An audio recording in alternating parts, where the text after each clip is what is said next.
At guys, ito po sa Taal Lake, may namataan po kaming stripes na tilapia. At busog na butandi. Siyempre, alam niyo naman kapag nasa namin napakagaganda, hindi talaga At maiiwasan. isang dalagyang Serena. Yan po, siya naman po ang namamahala. Ang diwata ng lumot. Ang diwata ng lumot, tumingin ka. Hoy, ang laki ng tilapia. Nasaan?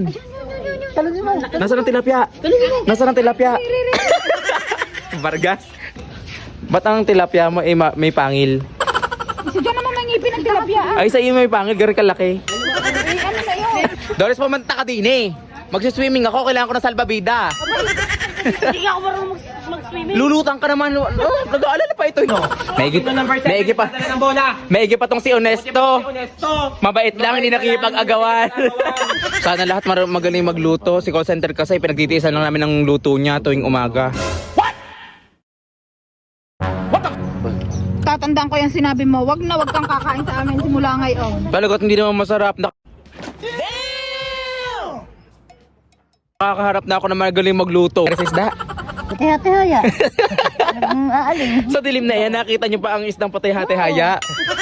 May paa pa lang isda. Hindi makikita, gusto ni Chaco ni siya ang tumihaya. Ay, naiingit pala. Hindi kayo nagdadalang tao ngayon.